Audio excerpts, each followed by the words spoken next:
Do you have any words you want to say to your boss before you play him tomorrow? No, I'm just gonna destroy him. It's my job, man. Carlos, you're gonna get wrecked. I'm sorry.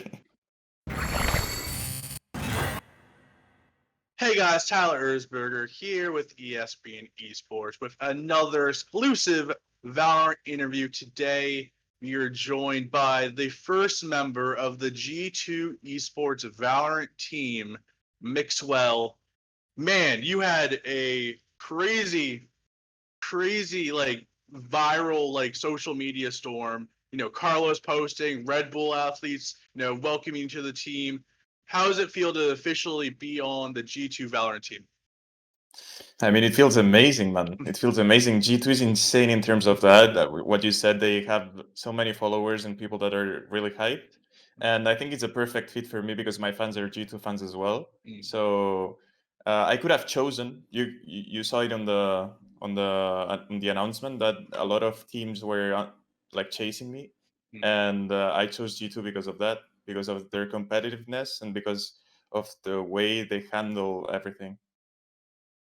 Yeah, let's talk a little bit because I've been doing a lot of reporting, finding out Sinatra going to Sentinels, and you are one of the bigger names. Like it's like you and Corey, Hiko, Skadoodle. Like you guys scream, like you guys were the big free agents that not only European teams were looking at, but North American teams as well were looking into you, and you selected with G2. I think I want to ask you because right now Europe doesn't have many established teams. G2 is really the first big dog, aside from maybe Ninjas and Pajamas, to really put their hat in the ring of Valorant. Do you see more EU orgs, some more of the tier one orgs, signing players and beginning teams very soon, or do you think it's going to take a while for the European scene to really grow out, compared to the North American scene right now, where you have 10 or 12 pro teams already in the making? I mean, I hope they do because I want to start practicing against teams that and stuff. Otherwise, we will have to play ranked, I guess, or stuff like this. And I think in Europe it's gonna go slower than in NA. NA was instant, like always. NA they just invest like really fast. Europe they want to see what's happening first, and like they go slow. And G2 is one of the few teams that can just invest and go right in because they can.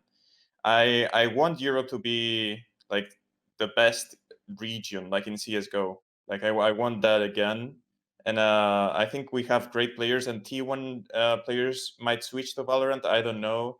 I know some of them that are interested, but I cannot say anything, and I hope they do. I hope they do. Right now in Europe, besides yourself, I know you don't want to give any spoilers to who's going to be on the G2 team, but what kind of players are you looking at stylistically that you want on the G2 roster?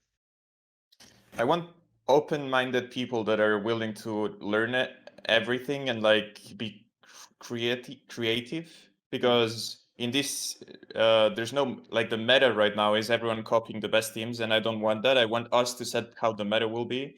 I need people that are good individuals as a person, easy to work with, and people that are really like motivated to be the best in the world, not only to be playing in G2. We need to be the best, and I want to be the best. So if you want to be the best, join me and join G2.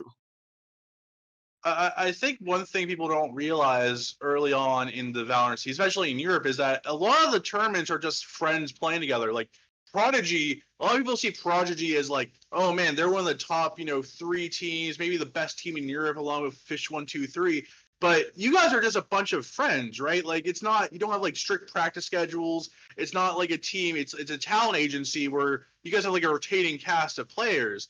Is that true? Do you guys practice at all, or is most of the Prodigy, tournament wins and success just you guys showing up, saying hey, and playing together on that day? No, we are just friends, like you said. We never practiced. We never played any game together outside of tournaments, and it really we have a WhatsApp group, and our like Jerome, my manager, just tells me you have to play this tournament tomorrow. I say okay, and then Adil, Scream, and like the rest of the guys say the same thing. Most of the time, we just connect into TeamSpeak, play the tournament, and win. That's how it has been. So yes, you have won most you've won a lot of tournaments in the European beta and the early on in the Valorant 4 release, but there's been one team that's, been up there with you guys, who've been a little bit better in terms of overall results, which is the UK's Fish123. What about that team has really impressed you during their run in the closed beta in the early stages of the 4 release? I mean, their strength is strategy. Like, I think they are way better than anyone else because they put effort and time into it, and the rest of the guys are not putting as much as effort as they do. And they deserve to be the best right now. I mean, if they work harder than the rest, they win and they show that they are the best, they deserve it. I think that individually, as players, we are better, but as a team, they are better, and they deserve to be called the best team in Europe right now. So we have Fish123, we have Prodigy, the agencies, the rotating cast of friends. I think those are the two big teams everyone knows in Europe. While most of the other teams are a lot of amateur sides. You have, Party Parrots, the worst players, Hip Hip Hip, a lot of silly names, a lot of amateur teams that don't really strike the eye of, an esports fan who are looking for those big org names. What players or teams that don't get a lot of buzz or talk about do you think are really good that are going to impress us as the game continues evolving? Well, first of all, I'm impressed with the Overwatch players because from what everyone was saying, Overwatch players are not skilled at all and stuff, and I've saw some of them that are really skilled, starting with the Fran, which he's not playing anymore, but he's a really skilled player, and then Toy Mu from Finland. Yeah. He's a really good player as well, and there's a lot of I guess teams like you said, Party Pirates, worse players, and teams that are not really being talked about that can win against you if you have a bad game, and CIS is being like they need more recognition, and they will show it soon because they are working and they are training every day. So it's going to be tough to play against them. I think apart from that, Scream, Pith, Draken, Ardis, and all those guys that played with me are insane as well. I want to talk a little bit about something that in NA we have no clue of Viper. Because we don't play it really. The Twitch Rivals event in North America, not a single team played her. She was played 0 times. But you correctly brought, you brought it up on Twitter when I said no one played her in Twitch Rivals. You correctly said I played her. I played her in Twitch Rivals. Europe plays her, or at least I play her. So what about Viper do you see as viable currently in the meta where other teams, especially in NA, are saying no, I'm not even going to touch Viper? I mean, there's one thing that is not getting enough recognition, and it is that Viper can dictate how the game is going to be played. Because even if you only throw the same one way on the same spot every round, you're already doing something that makes the other team play around that all the time.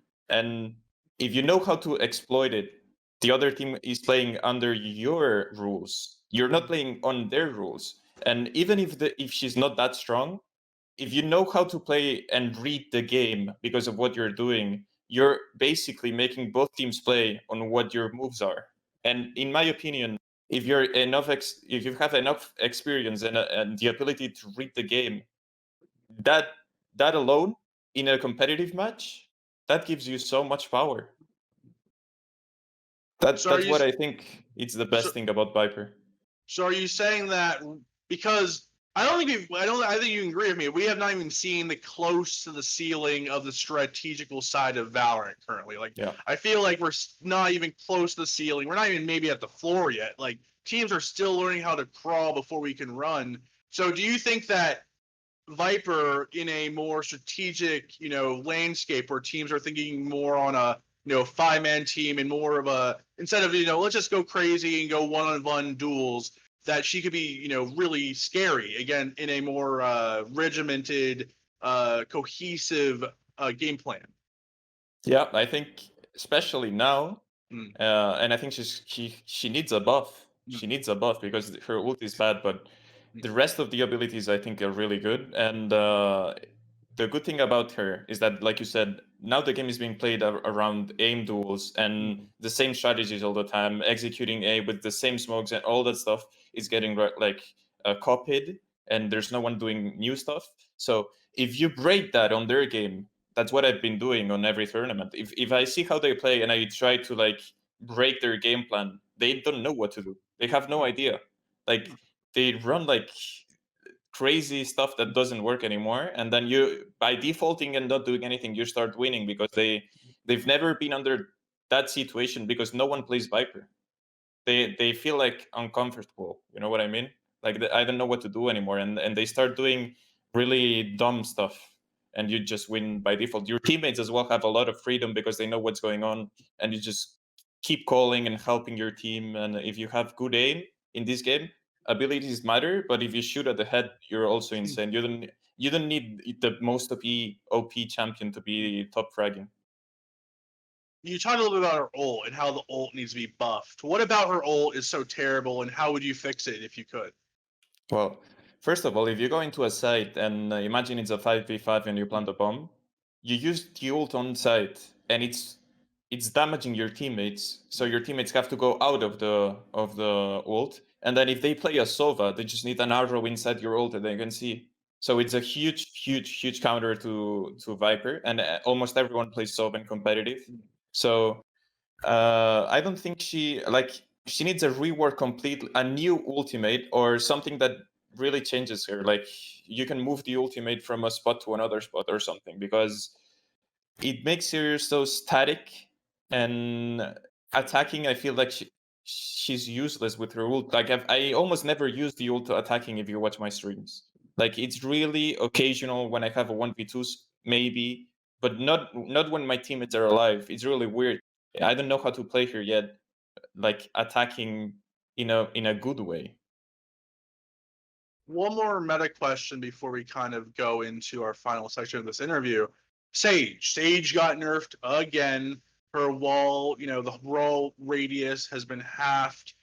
In North America, in recent tournaments, we've seen a few teams experiment not playing Sage. Some teams have been playing 3 duelists instead of playing a Sage, playing a much more aggressive style. For you, do you still see Sage as 100% pick? Like you have to pick Sage or you're going to lose the game?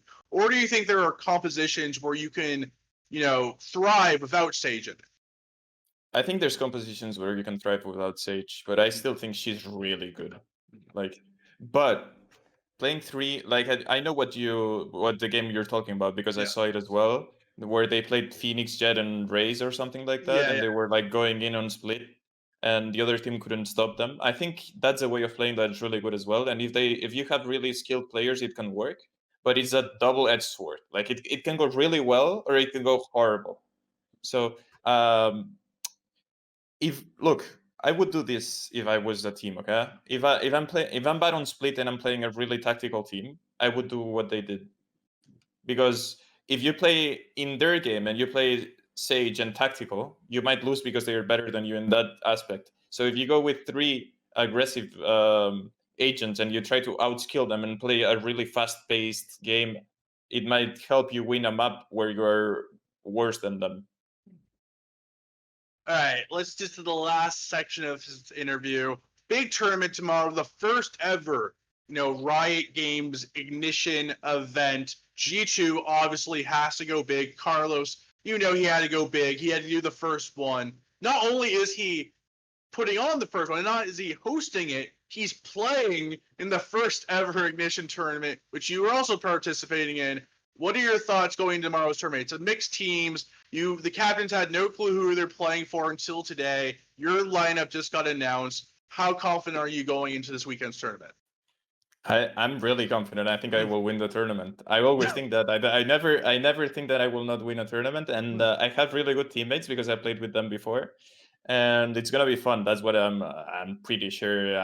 We will have great games, and it's sometimes, even though it's not 100% team against team, it's good because you can see and know more people, and maybe I can scout them for our team as well. So that's it's a good opportunity.